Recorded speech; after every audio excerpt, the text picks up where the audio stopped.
Hi, my name's Annalie, and welcome to the second Grizzly Show podcast. Today's topic is Dia de los Muertos and Latina culture and Latino culture in America. And I have here my friends. Hi, I'm Alondra. I'm Leo. I'm Jennifer.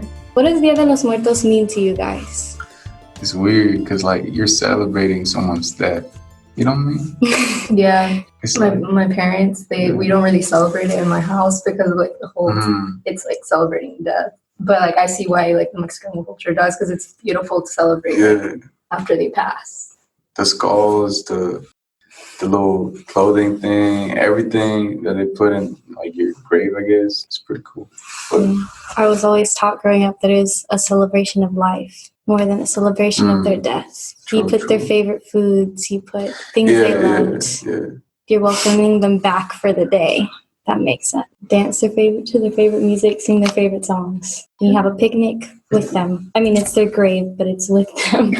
How do you think Mexican culture is celebrated and perceived in America, or even the Dia de los Muertos or something else? I mean, I feel like it's getting more recognized. Okay, so growing up, I grew up pretty much with a Mexican mom and a Mexican American dad. And my dad was really scared of our culture. So I never really got into our culture a lot until I moved in with my mom. And that's when I really started to see how beautiful it was and how amazing to have a whole culture was, as opposed to America, where there's culture, but it's not as defined and not as potent, I guess you could say. Mm-hmm. And so I feel like a lot of the times here in America, people are scared of our culture. Which is weird. We respect it a lot. And respect is one of those main things in Mexican culture.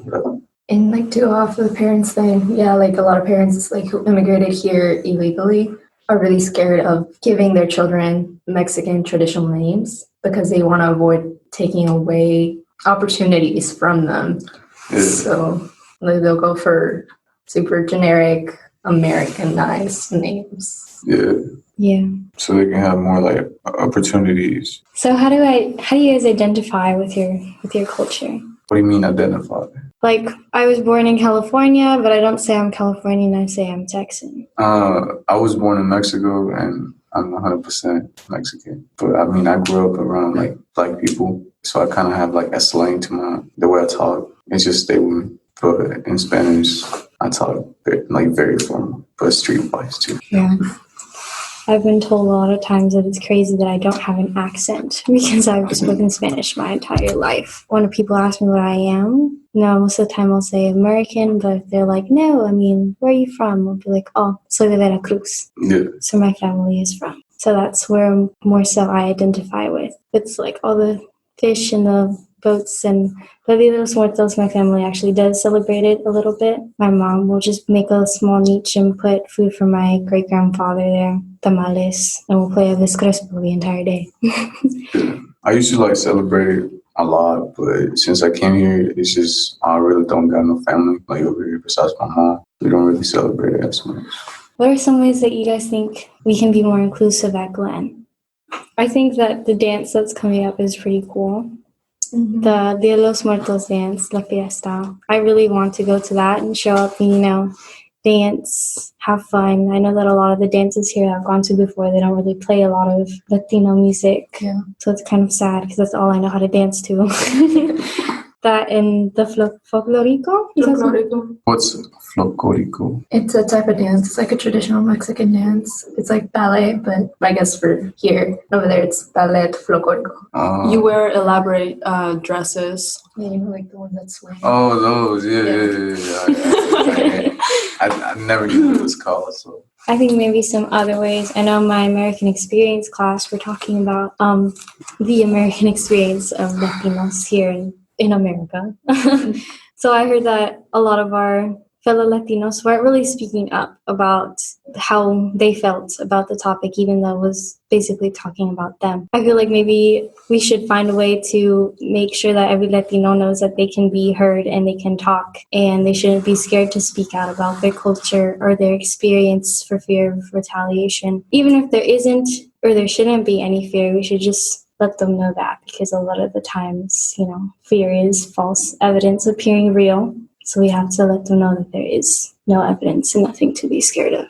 So, what do you guys just want to say about your experience of that? Like being here, like Yes. in the U.S. How was it growing up for you guys? It was hard because I basically didn't know any English, and I just had to, work my way up to where Did I you am have now. the opportunity to go to a bilingual school, elementary school?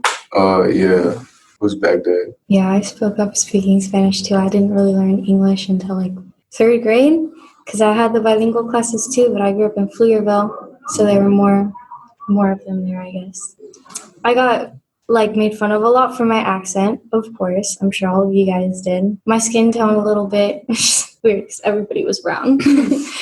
My family makes fun of me for it, but it's okay because I'm the only darker skinned one. Everyone else is light. Do you guys feel comfortable speaking Spanish in stores or outside in public? Yeah. You don't feel like 'Cause judged or... It depends. Yeah, it really does. Where Because you are. I mean, you gotta embrace it. Like, But you never have that fear of a person like judging you or telling you, no, you can't speak this language, speak English because we are in the United States. nah, and if they did that, like, you know what I mean? I've had a situation like that happen to me. Like we were in HEB and I just had this woman, like she was an old lady, she was just following us around in her car. I was speaking with my sister in Spanish, like she will like Spanglish. So she was just following us around and she was saying, speak English, you're here, you're not over there. If you want to speak Spanish, then go back.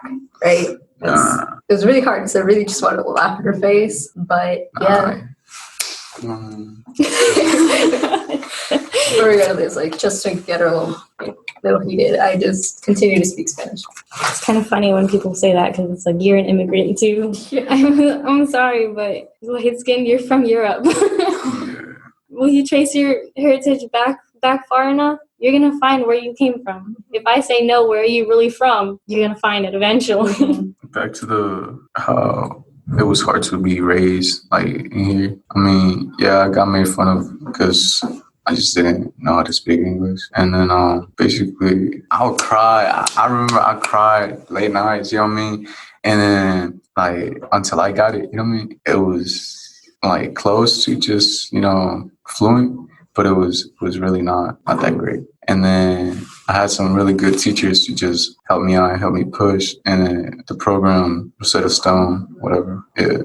That really helped me a lot. Plus, I was in the street like 24/7. I just hung out, played basketball, and like that's how I just got my little accent out of the way, and it became like a little slang. Back to what you said about like the lady following you around at HEB. I had a recent thing. I went to the park with my sister and her track team. And I couldn't find her or any of them. I was kind of freaking out because she had left the pool and disappeared. So I went to go find her and I stumbled across these kids, like these 4 white guys, around our age, skating or whatever at the kids' park. And I hadn't seen her, so I said, "Hey, can you help me find my sister?" And they're like, "What's the matter, Dora? Don't have your map?" Oh, no.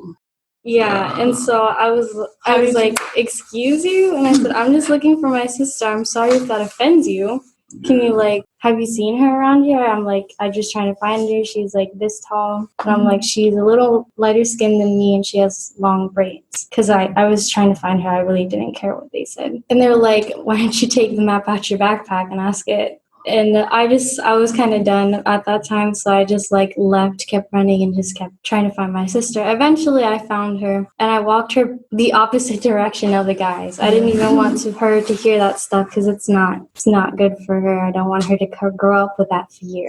Yeah. Because she's already she doesn't even look Mexican as it is, and she can't speak Spanish because my dad tried to keep us away from the culture, and I'm trying so hard to teach her Spanish because my mom only speaks Spanish. Oh, True. So she can't even speak to her own mother or her family anymore. She she'll understand leche and concha, and that's about it. So when you guys experience these racial events in your life, do you guys go to an adult or tell anybody, like your parents? Do you tell them, "Hey, this is what happens to me.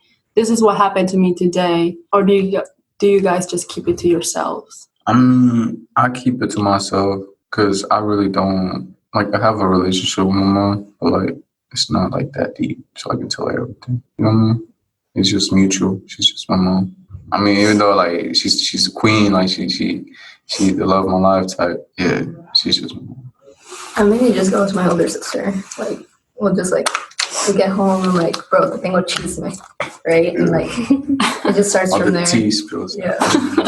And yeah, because I don't really want to go to my parents because I don't want them to like know what like that. Like I never would tell them because why give them that extra worry, you know? Yeah.